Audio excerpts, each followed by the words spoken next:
पाकिस्तान तोड़ दो, एक ठंडा और दो, पाकिस्तान तोड़ दो, एक ठंडा और दो, पाकिस्तान तोड़ दो, एक ठंडा और दो, पाकिस्तान तोड़ दो, एक ठंडा और दो, पाकिस्तान तोड़ दो, एक ठंडा और दो, पाकिस्तान तोड़ दो, एक ठंडा और दो, पाकिस्तान तोड़ दो, एक ठंडा और दो, पाकिस्तान तोड़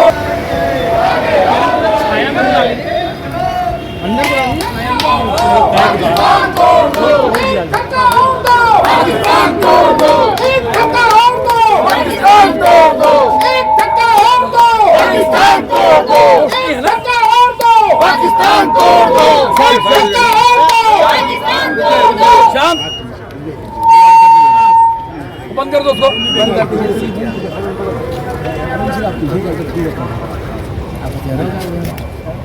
पहलगाम में जो कायराना हमला आतंकवादियों ने किया और 27 हमारे भारतीय नागरिक निर्दोष नागरिकों की जो हत्या हुई, उसका एक एक बूंद आज प्रत्येक एक करीब 1.5 अरब हिंदुस्तानियों के ऊपर एक कर्ज है। और आज संवेद स्वर है,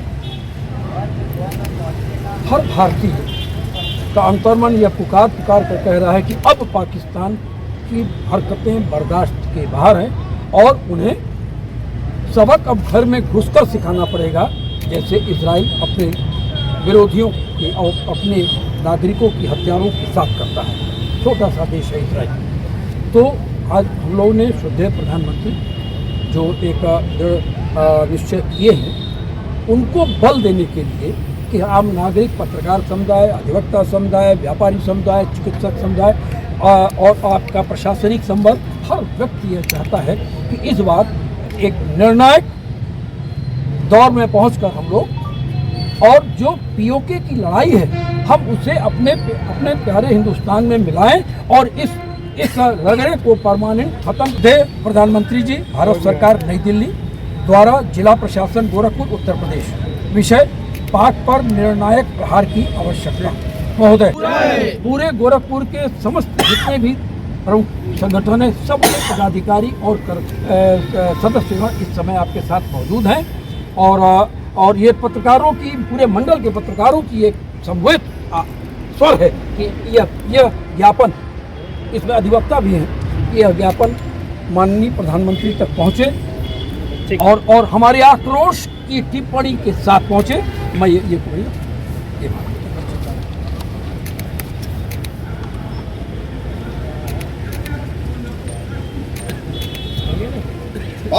लेंगे।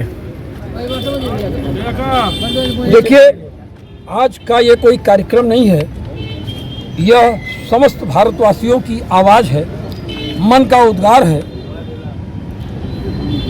आज आप किसी भी भारतीय से, वो किसी भी धर्म, संप्रदाय, जाति, बिरादरी का हो, आप पूछें तो उसका एक ही जवाब होगा, पाकिस्तान में घुसो, उसे मारो, उसे उसकी हद और हैसियत दिखाओ और उसको एहसास कराओ कि तुमने कहाँ हाथ डाला है। बर्दाश्त की सीमा होती है, बर्दाश्त की सीमा पार हो गई है।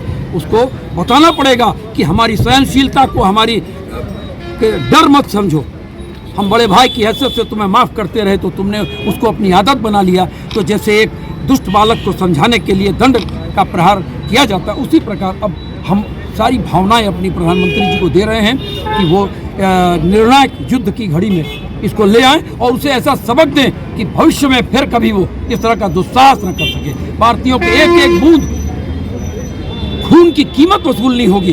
सुभाष चंद्र बोस ने कहा था कि हमको एक बूंद खून दो और हम तुम्हें आज़ादी देंगे, और आज उसी आज़ाद देश में भारतीयों का खून इस प्रकार निरर्थक बहेगा, यह बर्दाश्त के बाहर है।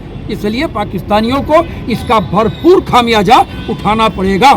जिस प्रकार से प्रधानमंत्री जी ने सिंध का जल रोका है और तमाम जो पाबंदियां लगा रखा है, यह कितना कारगर होगा आगामी पाकिस्तान को घुटनों के बल लाने के लिए? भारत का क्या इस पर जो रुख रहा है, इस पर कितना पाकिस्तान पर असर पड़ेगा?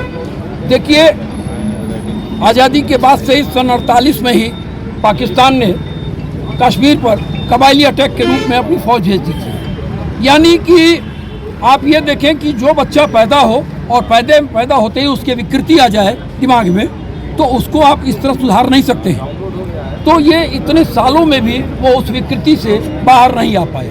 माननीय प्रधानमंत्री जी ने जो पाबंदियां लगाई हैं, बाघा अटारी बॉर्डर रोक दिया, उसको इससे कोई फर्क नहीं पड़ता है कि उसके देश के नागरिक भारत में बेहतर चिकित्सा व्यवस्था के लिए आते हैं, ना आ पाए, उसको कोई फर्क नहीं पड़ता है। उसको कोई फर्क नहीं पड़ता है कि उसके डिप्लोमेट्स की संख्या कम कर दी गई है। उसको कोई फर्क नहीं पड़ता है कि सार्क पासपोर्ट वीजा की व्यवस्था भारत ने बंद कर दी है। हाँ, थोड़ा सा प्रयास पड़ेगा जो सिंधु जल समझौता को रोक देने का है, क्योंकि जो सिंधु की 5 सहायक 4 और सहायक नदियां हैं, सिंधु है, रावी है, सतलज है, झेलम है, चिनाब है, इन नदियों को भारत ने सदाशयता में आज़ादी के समय पाकिस्तान को दिया था, क्योंकि पाकिस्तान में जल के स्रोत की बहुत कमी है और जो भारत के हिस्से का भी था उसका भी भारत 80% उनको दे देता था। ये भारत की सदाशयता थी। भारत ने हमेशा बड़े भाई होने का अपना रुतबा कायम रखा और वो स्नेह भी दिया। लेकिन एक उदंड बालक को अब कृष्ण ने भी ये अपने बुआ के लड़के शिशुपाल की 100 गलतियों को माफ़ किया था और 100 गलती होने के बाद उसका सर कलम किया था। उसी प्रकार अब निर्णायक दौर की वार्ता नहीं, संघर्ष होगा।